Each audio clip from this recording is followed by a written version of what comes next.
Hey there, Agile Adventurer. Just a quick question.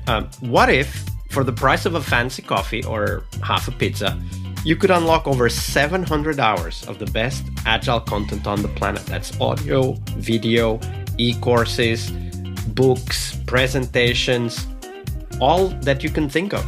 But you can also join live calls with world-class practitioners and hang out in a flame war-free and AI slop-clean Slack with the sharpest minds in the game. Oh, and yes, you get direct access to me, Vasco, your Scrum Master Toolbox podcast.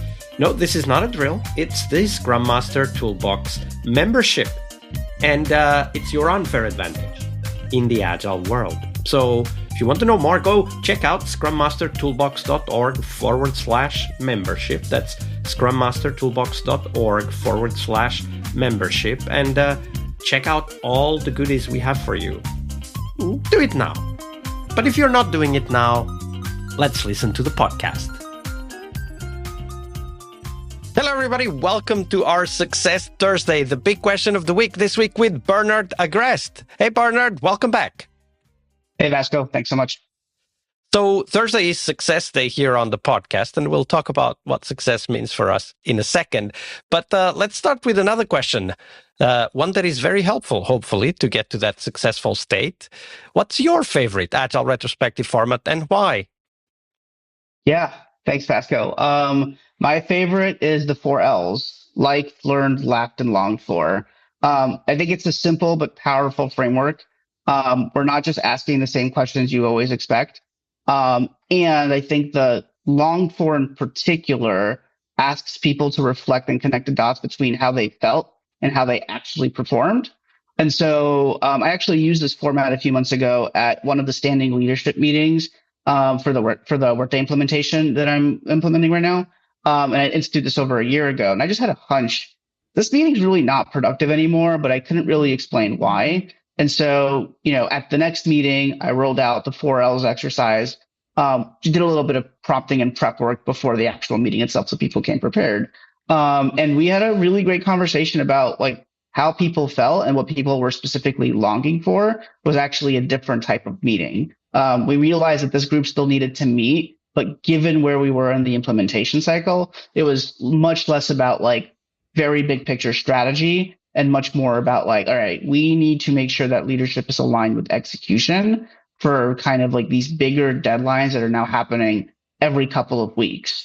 And so we changed this cross-functional sync that we were doing to be a more of a, hey, in this meeting, we're going to talk about one or two of the things that are happening next, regardless of function. So every function gets a chance to be talked and heard on how that deadline that is coming up also impacts them. So making sure it wasn't a siloed conversation, but a cross-functional one still. And since then, right, this has really helped us plan an open house, share really critical updates for faculty in the School of Medicine and Public Health at UW-Madison for how Workday is going to change for them and what's going to mean for them. And then we also started testing a bunch of critical reports and prioritizing how we were going to communicate out with this massive school where these new reports are going to live, how you're going to access them. If a report's not live yet, what does that mean for you when you can expect it, et cetera, et cetera. Yeah. So it was also a way to surface the need to synchronize with other stakeholders, not just the people who were directly responsible for the delivery of the system, but also to listen to what others might need so that you could kind of fine-tune each of the deliveries. Did I understand correctly? Yeah, exactly. Right. We had earlier this cross-functional group of leadership people meeting and just kind of saying here's what's happening in my world, right? Almost like a scrum of scrums almost. Right. And here's what's happening. And at a certain point, it no longer mattered that we were learning about updates from their world because we were well, that's great, but we are going live in 3 months. Right. And now it's 1 month. And so the meetings were, almost here's a bunch of information. None of it's actionable. You can't really do anything with it. It's just inform. And you can inform through email. And so I had a hunch that maybe we need to cancel this meeting. Maybe we can change it to something else. But what I really liked about the 4Ls is that there's specifically, you are asking people reflect on what you want, right? And pretty unanimously, people were saying, we already have this time put aside. Let's just change the format of what we use this time for. Yeah. So realizing what we want and then being able to take action. And I really like how you link this longed for as kind of a bridge between what happened and what we wish we would do differently, because that enables then the solution-focused conversation. Yep. And we do all of this because, of course, we want to be successful ourselves as Scrum Masters, and as well as helping the delivery and the team succeed. So let's dive into that first thing, though.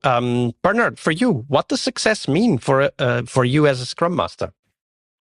Yeah, I think for me, it is the conditions are in place for creating honest conversation and healthy tension to surface.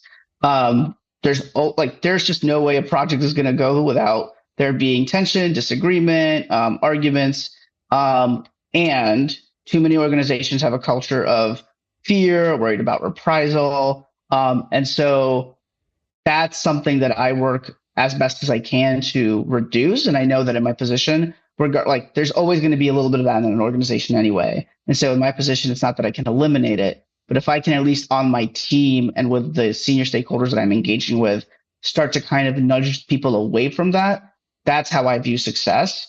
And like kind of, going back to the example from the implementation I did at Teach for America, right?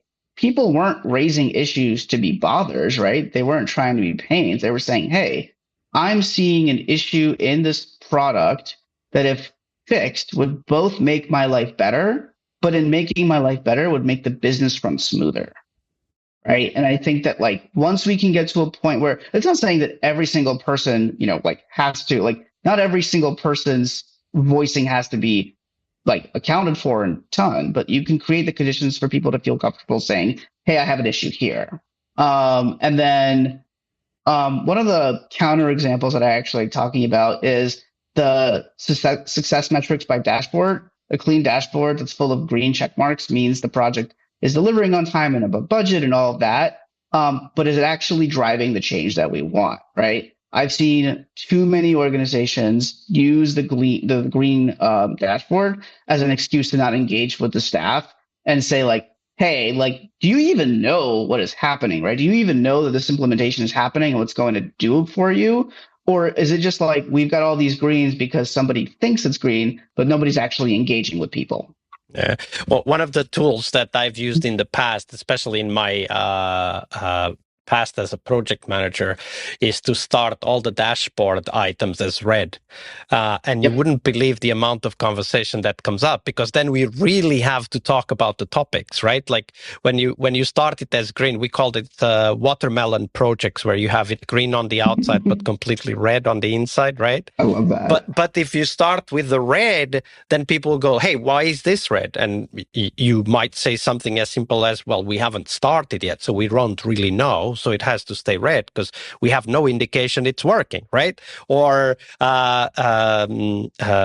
we expect we will be ready by then, but we don't yet know. So we need to keep it red because we need to keep looking at it. We need to understand what's going on. Or it's still red because we don't have the dependency ready yet. And the dependency might be late. Who knows, right? If we start the items in the dashboard as red, then we are triggering those conversations, and that becomes important. And if we start them as green, then people just say, "Oh yeah, looks good," right? And then when it finally goes red, it's too late because we're not ready to have those conversations yet. There's no understanding. There's no shared view of what needs to happen. So it's a way to kind of foster the need to talk about it. And if it starts as red immediately, you didn't give time to this silent conflict to emerge. You already start talking about what needs to be talked about.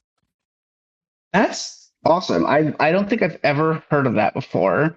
Also really what did you call it? The watermelon project? That's really funny. I'm gonna start thinking about where I could apply that. That's great. Thank you for sharing with that. Yeah. And just another tip, every now and then put a SpongeBob picture on the dashboard just to make sure people are looking at it. Because if nobody comments, nobody's looking at it. What's SpongeBob doing here?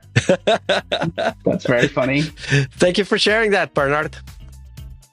Yeah, you bet. All right, I hope you liked this episode. But before you hit next episode, here's the deal. This podcast is powered by people like you, the members who wanted more than just inspiration. They wanted real tools and real connection to people who are practicing Agile every day. We're talking access to over 700 hours of Agile Gold, CTO level strategy talks, summit keynotes, live workshops, e-courses, deep dive interviews, books, and if you're into no estimates, we got the pioneers of no estimates in those deep dive interviews as well. Agile business intelligence, creating product visions, coaching your product owner courses, you name it. You'll get invites to monthly live Q&As with Agile pioneers and practitioners, plus a private Slack community, which is free of all of that AI slop you see everywhere, and of course, without the flame wars. It's a community of practitioners that want to learn and thrive together. It's the best place to connect with community and learn together. So if this podcast has helped you before, imagine what you will get from this podcast membership. So head on over to scrummastertoolbox.org/membership and join the community that's shaping the future of Agile. And we have so much for you. So check out all the details at scrummastertoolbox.org/membership, because listening is great, it's important, but doing it together, that's next level. I'll see you in the community Slack. We really hope you liked our show. And if you did, why not rate this podcast on Stitcher or iTunes? Share this podcast and let other Scrum Masters know about this valuable resource for their work. Remember that sharing is caring.